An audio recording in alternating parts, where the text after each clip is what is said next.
up YouTube? It's Pointy to Be, and today I'm showing you guys my Dino deck for December 2020.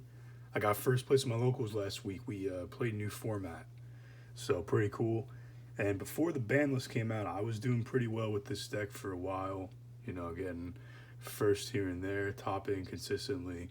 And this has been the list I've used for the most part. I haven't really changed this in a while. It's Dinos, so of course you have 3 Overraptor, 3 Misk, dodging the ban list.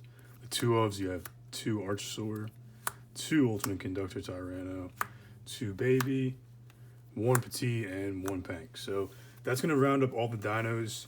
Obviously, you max out on these until you can't anymore. 2 is the perfect number for Archosaur. Conductor at 2. I was always a big fan of 3 in my earlier builds, and especially when the deck first came out. But 2 is the perfect number. The Baby ratio is good. 2 to 1 is huge. And then Pank is just an amazing going second card as well. And you can summon it off Pilf if you really need to. Those are all the dinos, all very staple. You can play Rex if you want, but I cut it. I used to play it in a lot of other builds. I cut it to play more hand traps. I found that extra hand trap was just that much better. For the hand traps, to the Gamma package, 3S, just very generic, and it's good at getting a non-dino right in the grave pretty quickly. 3 Nibiru. A lot of combos still running around. This is really good against Virtual World, Drytron. You know, Dragon Link is still going to be lingering. Infernoble is still going to be lingering. You need this card. And those decks really can't, especially Infernoble, can't really play through Nibiru as efficient as they could, but it's still possible. Oliver is still an insane card. And then to round it off, you have 3 Imperm. Really, really good. I was playing 2 for a while, but cutting the Rex allowed me to play the 3rd one. That's the hand trap lineup. Pretty good. Kind of covers everything you need to be aware of and fight against. So really, really good. I'll do more of an in-depth thing about hand traps. Moving on to the spells. 3 Extravagance. This deck is already insanely consistent, and this card just puts it way over the top. Speaking about consistency, you have 3 Fossil Dig, 2 Pill, amazing card, and then to round off the spells is the field spell lineup. You have 3 Lost World, 1 Mystic Mine, and 1 Terraforming. I was playing the 2nd Mystic Mine over this, but there are a lot of situations where you don't even get Lost World, and if you had it, it's just insane. Lost World plus just any Dino, you can just completely go off, especially Overraptor. It's absolutely insane. So having Terraforming in those hands to grab Lost World and just make your plays even better, it's really, really insane. And if you, the other way around too, if you need Mystic Mine in a certain situation, it's just really, really good. I'd rather have the option than just another Mystic Mine. Extra deck, 3 Dolka. This card's way too strong right now, and you will banish it off of Extravagance, so that's why, in my opinion, you really need 3.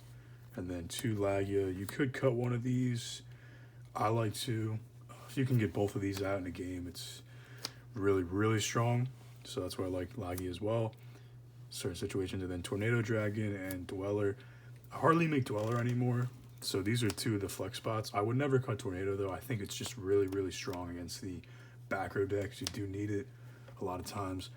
But Dweller, it's a huge flex spot. You can definitely play Castell, Dugares. There are a lot of other rank 4s you can play over it, but it's just in there just in case you play against a very graveyard reliant deck. For the links, you have 2 Linkuriboh, 2 Skirgardna. Same thing with Extravagance. You need these at multiples. And then you have Lambda. Really, really good with Gamma, especially if you go first and you make your board. You can, you know, go into a Lambda and your Gamma's now live even with having the monsters on the board. So it's really, really strong. It also helps with link climbing too. Phoenix, really good utility card. Unicorn, good utility card, and access code because the link climb is just unreal. Without Conductor even hitting the board, you can link climb pretty quickly. Here's my sexy field center. Sideboard, you have 3 Droll. It's really good against Dogmatica, Invoke still. Drytron, all those ritual strategies, the cards are really, really strong. Double Crow, Double Lancia, you know, Mirror Match especially, and then Eldritch variants. Lancia is a better card against Virtual World too, but there's just some other cards that we'll get into later that do a better job. Then you have Called By. It's good against, Eldritch variants too, and just people are going to hand trap you in general. Side this in a lot if my opponent is going to make me go first, or I just know they're going to make me go first, because you got to get rid of the ashes when you're trying to go off with Misk. So still at 1, but one day we'll get it back up there. And then kind of the MVP nowadays is Xyz Encore. This card came out in Judgment of Light. I'll do a video on this in the future, but I side this in against Virtual World and Zodiac because you can use this on Calamities and they can't even respond. You can use it on Zeus, they can't respond. So what you do is, especially, you're going second and Virtual World ends on Calamities. As soon as if you have this in your hand, or even if you draw in your draw phase, you're a turn player, so you can just say, oh, I have something in draw phase. And most of the time they wait till you go to standby, or some players wait till you do something and then they'll use Calamities. So if you have this, just right away, say draw phase, and then boom, Xyz Encore, you can get rid of the problem. It brings back the monsters from the grave that were used as material, but it gets the problem off the board, and then you can just kind of go off from there. Same situation with Zodiac. You do the same thing on Zeus. And then for back row decks, you have 3, Twin Twister, and the Reboot. You got to get rid of those decks. Eldritch is also seeing a lot of play, so you gotta be prepared for it. So that was my Dino deck, guys. Comment, like, subscribe. Be sure to stay tuned for my 200 subscriber giveaway. Should be doing that pretty soon. And thanks, guys. Peace. I'll see you in the next one.